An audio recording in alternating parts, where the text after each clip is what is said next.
Assalamualaikum warahmatullahi wabarakatuh. Waalaikumsalam.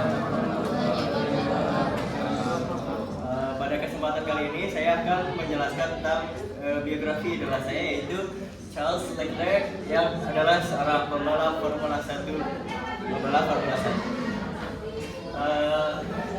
Kita mulai dari latar belakang. Charles Mark Henry Percival Leclerc atau disapa Leclerc adalah seorang pembalap Formula 1 yang berasal dari Monaco, yang lahir pada tanggal 16 Oktober pada tahun 1997 di Monte Carlo, Monaco. Lalu ia adalah anak kedua dari 3 bersaudara. Ayahnya yaitu Hervé Leclerc adalah seorang pembalap amatir di Formula 3. Ibunya Pascal Leclerc adalah seorang penata rambut atau hairstylist. Kakaknya Lorenzo Leclerc adalah seorang pebisnis. Adiknya Arthur Leclerc adalah seorang pembalap juga di Formula 2 atau di tingkat bawah, di tingkat bawahnya. Lalu dia telah mengenal dunia balap mobil sejak dia kecil karena ayahnya adalah seorang pembalap. Lalu kita masuk ke segmen pendidikan. Ia berpendidikan di Fontville École de Fontville adalah sekolah dasarnya. Lalu ia melanjutkan sekolah menengah di École Première de Monaco, dan setelah itu ia lanjut ke karir balapnya lalu ia melanjutkan karir balapnya dengan mengikuti Ferrari Driver Academy pada tahun 2015. Lalu meskipun Leclerc ini tidak sampai kuliah ataupun SMA, tetapi dia adalah individu yang cerdas. Salah satunya dia bisa menguasai 3 bahasa yang saya tahu, yaitu bahasa Italia adalah bahasa timnya, tim Ferrari, itu bahasa Prancis, bahasa di Monaco, lalu juga bahasa Inggris sebagai bahasa internasional. Lalu saya membagi karir menjadi 4 segmen, yaitu karir pertamanya kita mulai dari memulai balapan karting pada di usia 8 tahun di Monaco, dan dia telah menjuarai berbagai kejuaraan lokal seperti CIK FIA Karting Trophy pada tahun 2011 dan beberapa lainnya saya lupa. Lalu kita mulai ke karir kedua, yaitu di Formula Renault 2, yaitu di Formula Junior pada tahun 2014.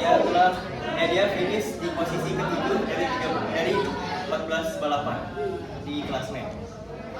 Lalu kita di Formula European 3 atau Formula Eropa 3 pada tahun 2015. Dia telah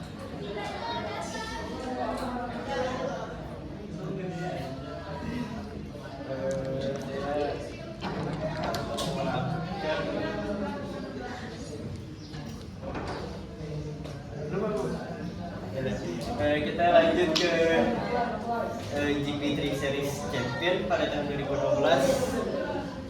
Saya juga lupa apa itu juaranya. Lalu di Formula 2 Champion dia menjuarai Formula 2, menjadi juara dunia di Formula 2 dan membuka peluang besar bagi tim Formula 1 untuk mengambil dia sebagai driver. Lalu kita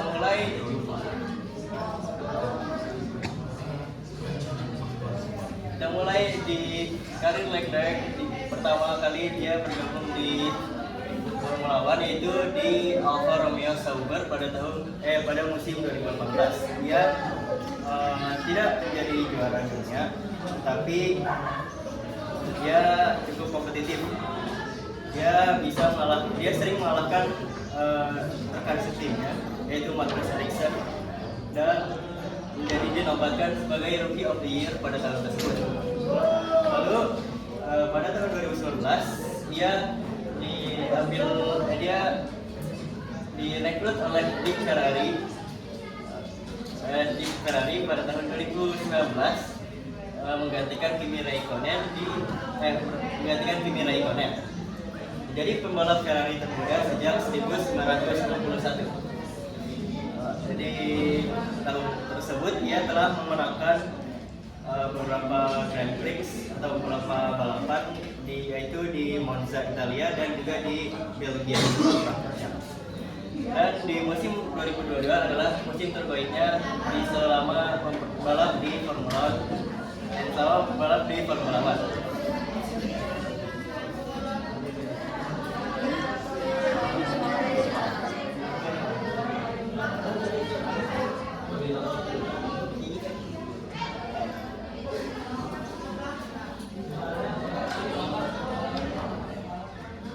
Lalu kita ke masalah yang ia hadapi. Masalah yang ia sering hadapi yaitu masalah seperti tantangan dalam strategi dan keandalan mobil. Mobilnya seringkali keluar jalur atau enggak oversteer ataupun understeer. Dan strategi yang seringkali di luar nalar para penggemar Formula 1. Solusi yang dia terapkan yaitu tetap profesional dan juga fokus pada performanya di lintasan. Dia juga kerap memberikan masukan kepada tim.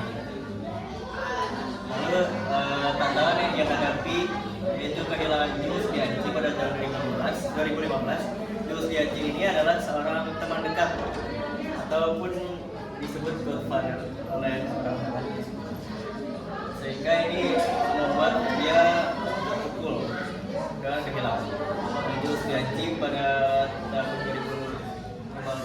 2014 karena Jules Bianchi ini tabrakan di Grand Prix Jepang.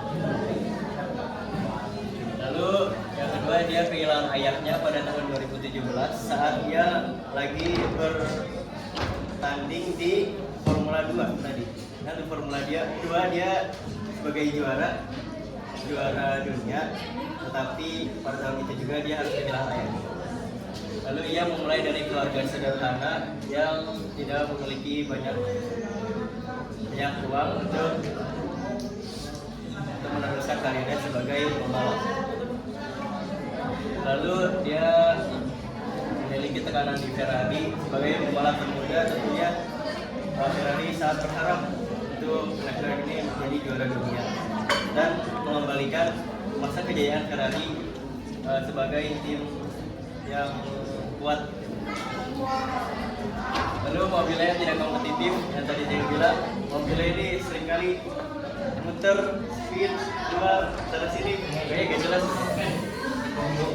Terus strategi tim yang kontroversial itu strategi yang sering itu strategi pit stopnya yang paling jelek.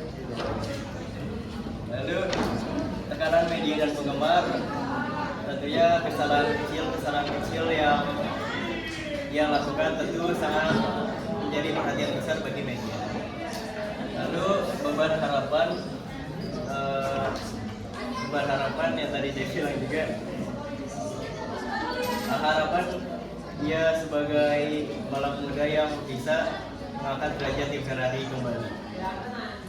Lalu mulai keteladanan yang saya bisa ambil yaitu kegigihan dia dalam menghadapi tantangannya, kerja keras dan dedikasi terhadap tim Ferrari, kerendahan hati dan profesionalitas, kemampuan mengelola tekanan, mentalitas belajar dari kesalahan, dan ketahanan emosional dan komitmen terhadap nilai-nilai sportivitas. Adapun beberapa prestasi yang dia raih yaitu pada tahun 2009 dia menjuarai Panca Karting Championship di Prancis. Dia pun pada tahun 2011 dia menjuarai CIK FIA Karting Academy Trophy pada tahun dan menjuarai CIK FIA World Cup KFT. Pada tahun 2013 dia menjadi runner up di CIK FIA World Championship sebagai podium dari 14 balap. Pada tahun 2015 ia finish keempat secara keseluruhan dari 13 podium dan 3 kemenangan di European Formula 3 tadi, Bu. Pada tahun 2016 dia meraih 3 kemenangan dan 8 podium dari 18 balapan di GP3 Series Champion. Dan di Formula 2 ia meraih 7 kali kemenangan dan 8 kali pole position. Pole position ini merupakan posisi pertama di kualifikasi balapan. It's time to begin the Dan second lap. mendapatkan sebagai Rookie of the Year pada tahun 2018. Kemenangan pertamanya di Formula 1 pada GP Belgia dan GP Monza, dan meraih 7 kali pole position. Dan pada musim 2022 menjadi musim terbaiknya karena meraih 3 kemenangan dan 9 pole position di bawah dan meraih peringkat 2 secara keseluruhan klasemen di bawah Max Verstappen. Di statistik Formula 1-nya pada tahun 2018 sampai 2023 ia menangkan 5 kali balapan, 20 kali pole position, 23 kali podium, dan 9 kali fastest start.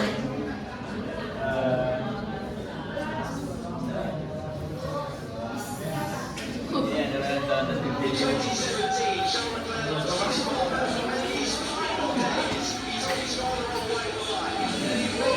dia memenangkan Grand Prix pada tahun 2024. Dia menang di Kongres atau balapan di negaranya sendiri.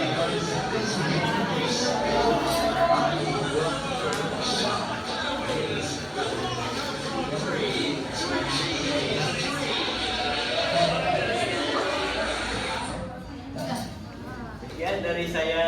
Terima kasih atas perhatiannya. Wassalamualaikum warahmatullahi wabarakatuh. Waalaikumsalam.